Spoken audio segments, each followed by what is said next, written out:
You're about to sign the papers. 30 years. A mortgage that will define the next 3 decades of your life. The realtor smiles. The bank approves. Your family celebrates. You're told this is the smartest financial decision you'll ever make. But what if I told you that everything you've been taught about homeownership in America is based on a lie that was carefully constructed less than a century ago? This isn't about whether you should rent or buy. This is about something far more disturbing. Something that turned the American dream into the world's most sophisticated wealth extraction machine. Let me take you back to a moment in history that changed everything. October 1929, the stock market crashes. Banks fail. Unemployment hits 25%. But here's what they don't teach you in school. Before the Great Depression, most Americans who owned homes owned them outright. No mortgage. No 30-year debt sentence. The average mortgage that did exist, 3 to 5 years maximum. Think about that. 3 to 5 years. Your great-great-grandparents weren't trapped in debt for 3 decades. They saved money, bought land, built a house. If they needed a loan, it was short-term. Brutal, yes, because you had to pay it back fast, but you were free in 5 years. Not 30, then 1934 happens. The government creates the Federal Housing Administration. Sounds boring, sounds bureaucratic, but this is where the trap gets built. The FHA introduces something that had never existed before at scale, the long-term, fully amortized mortgage. Suddenly, you could borrow for 15 years, then 20, then 30. They sold it as progress, as compassion, as a way to help American families achieve homeownership after the Depression destroyed everything, and on the surface it worked. Homeownership rates climbed. The suburbs exploded. White picket fences became the symbol of success. But here's what nobody tells you. This system wasn't designed to help you own a home. It was designed to keep you paying. Forever. Let's talk about what happened before this system existed. In 1920, the home ownership rate in America was 45%. Not because people couldn't afford homes, but because the culture was different. You didn't buy a house until you could actually afford it. You saved, you waited. You lived with family or rented cheaply. Then you bought. The houses were smaller, simpler. 1,000 square feet was normal. No granite countertops, no walk-in closets, no 3-car garages. You built what you needed, not what would impress your neighbors. And here's the critical part. When you finished paying off that 3-year or 5-year mortgage, you were done. The house was yours completely. You could pass it to your children without debt attached. Generational wealth was real, not theoretical. Then something else happened in the 1940s and 50s. The government didn't just create long mortgages. They made them tax deductible. The mortgage interest deduction. Politicians called it a middle-class benefit, a way to encourage homeownership. But look closer at who actually benefited. The banks. The banks got a government-guaranteed customer base locked into 30 years of interest payments. And the higher the interest rates, the more they made. But you got a tax deduction, so you were supposed to feel grateful. Let me give you the numbers they don't want you to calculate. On a $300,000 mortgage at 7% interest over 30 years, you will pay over $700,000 total. You're paying for more than 2 houses to own one. The bank makes $400,000 in pure interest off your labor. But in 1930, before this system, you'd save for years, buy a cheaper house, and pay it off in 5 years. Maybe you paid 20% interest over those 5 years. Painful but short. Total interest paid? Maybe $10,000 or $15,000 in today's money, not $400,000. See the difference? The old system punished you with high short-term pain but released you fast. The new system feels easier month to month but enslaves you for 3 decades, and it gets darker. Because once this system locked in after World War II, something interesting happened to housing prices. They started climbing, faster than wages, faster than inflation. Because when everyone has access to 30-year loans, sellers can charge more, much more. In 1950, the median home price was about twice the median household income. By 1980, it was 3 times. By 2000, 4 times.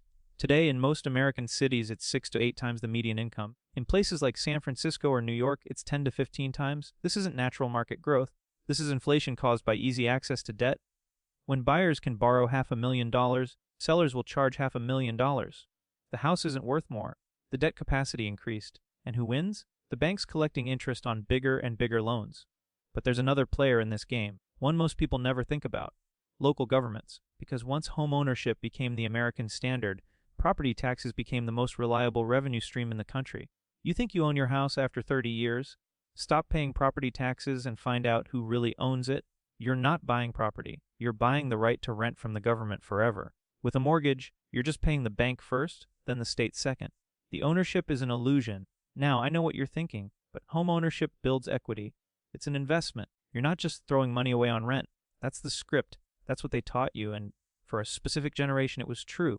If you bought a house in 1970 and sold it in 2000, you made a fortune. But that wasn't because housing is a great investment. That was because you lived through the single greatest debt expansion and monetary inflation period in human history. The people who bought in 1970 were buying at 2 times income with 7% interest rates. The people who bought from them in 2000 were paying 5 times income with 6% interest. And the people buying today are paying 8 times income with 7% interest again. Each generation pays more for the same house. This isn't wealth building. This is a transfer mechanism. Wealth moves from young buyers to old sellers, with banks and governments taking a cut at every transaction. But to understand how deep this trap really goes, we need to look at what happened when the system started cracking. We need to examine the mathematics they hide in the fine print. We need to see what happens when an entire nation realizes they've been sold a lie wrapped in the American flag. Let's talk about what they never explain at the closing table. The amortization schedule. This is where the scam reveals itself in pure mathematics. You sit down with your $300,000 mortgage at 7% for 30 years. Your monthly payment is about $2,000. Sounds reasonable. You can afford that. But here's what happens in year one. Of that $2,000 payment, $1,700 goes to interest. Only $300 goes to principal. You're paying the bank almost 6 times more than you're paying yourself. In the first year of a 30-year mortgage, you will pay nearly $21,000 and only reduce your loan balance by $3,600. You just worked all year, paid $21,000, and you own $3,600 more of your house. That's a 17.1% return for the bank on money they created from nothing. Because here's the secret they don't teach in school. Banks don't loan you money they have. They create it when you sign the mortgage. Fractional reserve banking means the bank might have $10,000 in actual deposits but can loan out $100,000.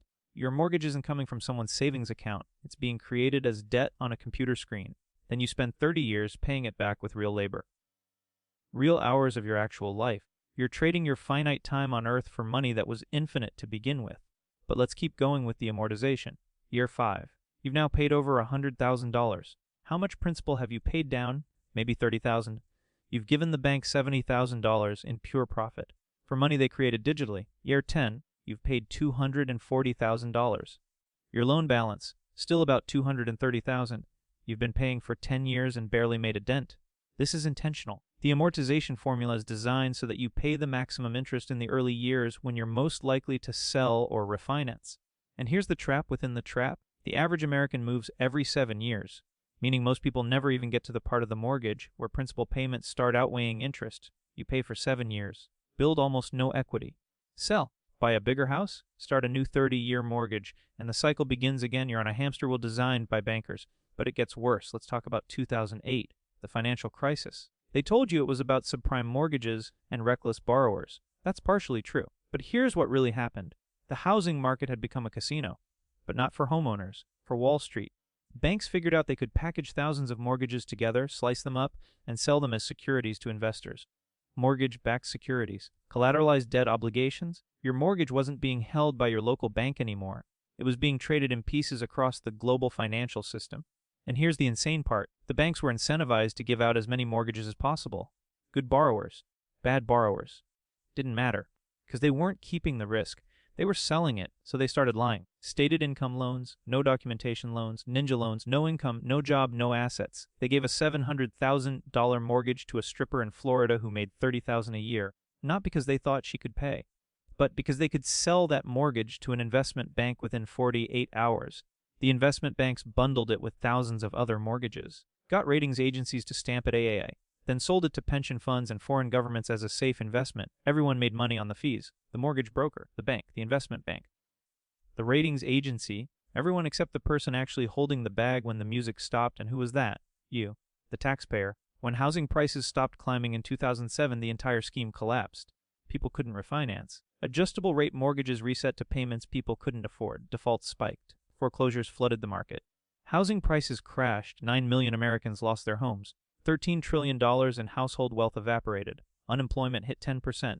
And what happened to the banks? They got bailed out. $800 billion in TARP funds. $4.7 trillion from the Federal Reserve if you count all the emergency lending programs. The banks that created fake loans, sold fake securities, and crashed the global economy got rescued. The families who lost their homes got nothing. Well, not nothing. They got blamed for being irresponsible, for buying homes they couldn't afford. But here's the truth nobody wants to admit. The system was designed to fail.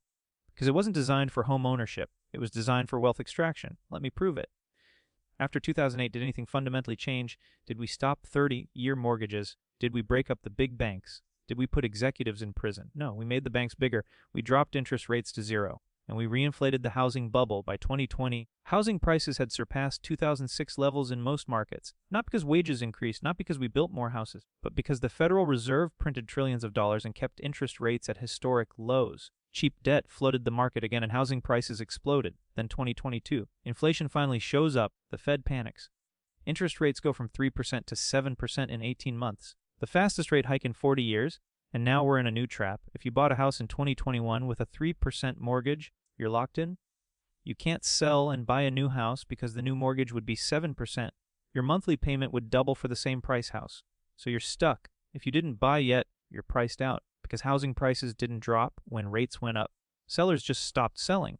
Inventory collapsed, and the few houses available are being bought by corporations. Let's talk about that. Invitation Homes, American Homes for Rent, Blackstone, BlackRock, these institutional investors started buying single-family homes by the thousands after 2008. In some markets, they own 20 to 30% of all rental properties. They're not buying homes to live in. They're buying them to rent back to you forever.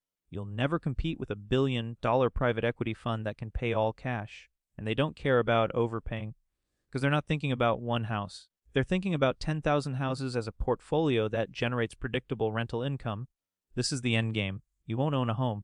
You'll rent from a corporation that owns thousands. And that corporation will raise rent 3 to 5% every single year, forever. But even if you do manage to buy, let's talk about what you're actually getting. The average new home in America today is 2,400 square feet. In 1950, it was 900 square feet. We're building houses 3 times bigger for families that are smaller. The average household size dropped from 3.4 people to 2.5. You're paying for space you don't need with money you don't have for 30 years.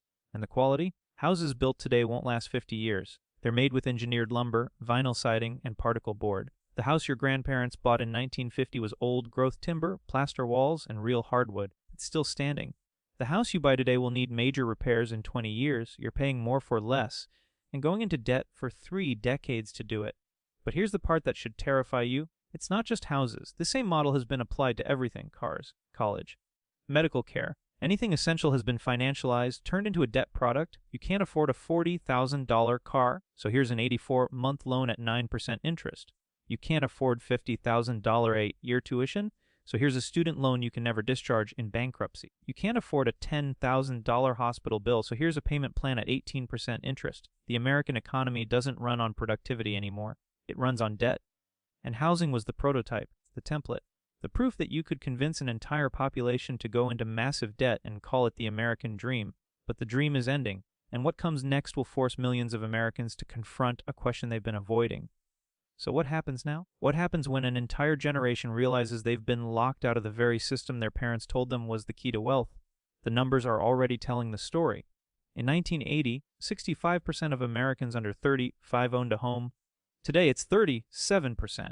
Millennials and Gen Z are the first generations in American history expected to be poorer than their parents. Not because they're lazy, not because they buy too much avocado toast, but because the math doesn't work anymore. Let's run a real scenario.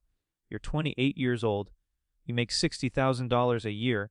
That's roughly the median income for your age group. You have $30,000 in student loan debt. You're paying $600 a month just to service that debt. You're trying to save for a down payment on a house. In your city, the median home price is $450,000. To put 20% down and avoid PMI, you need $90,000.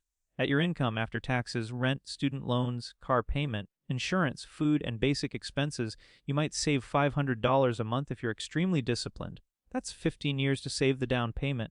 Except housing prices are increasing 5 to 7% per year. So by the time you save $90,000, the down payment you need is $140,000. You're chasing a target that's moving faster than you can run. This is why so many young people have stopped trying. They've done the math. They've realized the game is rigged. And they're opting out. But here's where it gets interesting. When enough people opt out of a system, the system breaks. And we're starting to see the cracks. Birth rates are collapsing. The U.S. birth rate is at a record low, 1.6 children per woman, below replacement level, and demographers have found a direct correlation. People who can't afford housing don't have children, or they have fewer children, or they have them later. This isn't a cultural shift. This is an economic decision. You can't start a family in a 1-bedroom apartment while drowning in debt. And you can't save for a house when childcare costs $1,500 a month, so the population ages, fewer workers, more retirees, Social Security collapses, Medicare collapses, the tax base shrinks, and the entire Ponzi scheme that required infinite growth and infinite new buyers starts falling apart. Japan already went through this. Their real estate bubble burst in 1991. Housing prices dropped 70% and still haven't recovered 30 years later. Entire neighborhoods of empty homes. A generation that stopped having children. An economy that's been stagnant for 3 decades. That's America's future if nothing changes, except it might be worse, because Japan's population is concentrated. America is sprawling. We built entire cities in deserts and swamps based on the assumption that growth would never stop, that people would keep moving in, keep buying houses, keep taking on debt. What happens to Phoenix when the water runs out and people realize living in a place that's 120 degrees without air conditioning isn't viable? What happens to Miami when sea levels rise and insurance companies stop covering flood damage? What happens to the Midwest when climate change makes agriculture impossible? We built a housing system based on perpetual expansion in a world of finite resources. And the bill is coming due, but let's talk about solutions. Because I'm not here just to depress you. I'm here to make you think differently. First, understand this. You are not required to play the game by their rules. The system wants you to believe that a 30-year mortgage is normal. That going into massive debt for a house is responsible. That if you don't own property, you're failing. These are lies designed to keep you compliant. Here's an alternative. Radical savings. Extreme frugality. Live below your means. Way below. Share housing. Live with roommates or family. Cut your expenses to the bone. Save 60 to 70% of your income if possible. Yes, it's hard. Yes, it requires sacrifice. But in 5 to 7 years, you can accumulate enough to buy a small property outright. Or put down 50% and have a mortgage you can pay off in 5 years. You skip 30 years of debt slavery. Or option 2, leave the expensive cities. This isn't giving up. This is being strategic. There are parts of America where houses still cost $60,000 to $100,000. Small towns, rural areas, places where you can buy a home with cash in a year or 2 of aggressive saving. You lose access to some jobs, some culture, some convenience, but you gain freedom, real ownership, time, the ability to build something without a bank attached to your neck for 3 decades. Option 3, build differently. Tiny homes, mobile homes. Alternative construction, you can build a comfortable, efficient, beautiful home for $50,000 to $100,000 if you're willing to think outside the conventional box. Zoning laws make this illegal in many places. Fight those laws? Vote with your feet. Move to places that allow freedom. Option 4, the most radical. Stop thinking of real estate as an investment. Stop trying to build wealth through homeownership.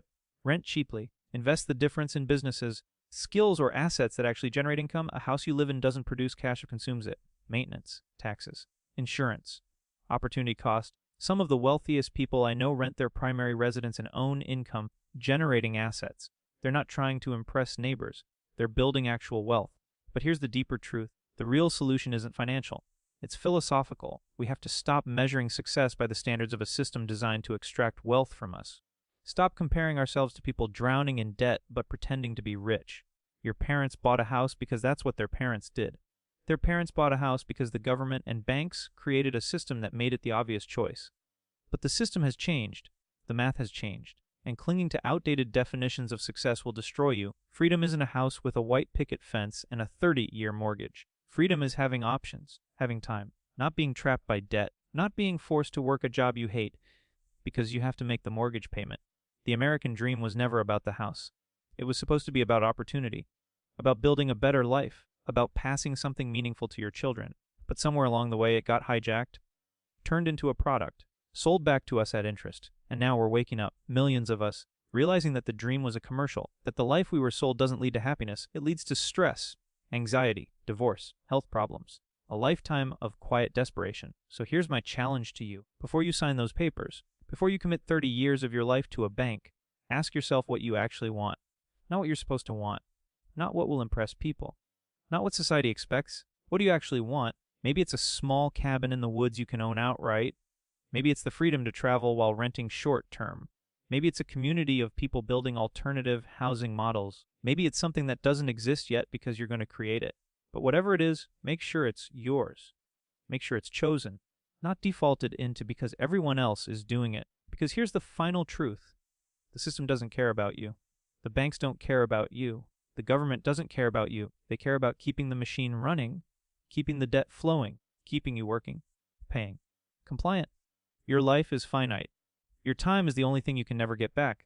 And every month you spend paying a mortgage is a month you're trading your time for their profit. So choose carefully, calculate honestly, and remember that the smartest financial decision isn't always the one everyone else is making. Sometimes the smartest decision is to walk away from the table entirely. Don't buy a house until you understand what you're really buying and what you're really giving up. Because the price isn't just money, it's time. It's freedom. It's the opportunity to live a different kind of life. The choice is yours. But at least now you know what you're choosing between the comfortable lie or the uncomfortable truth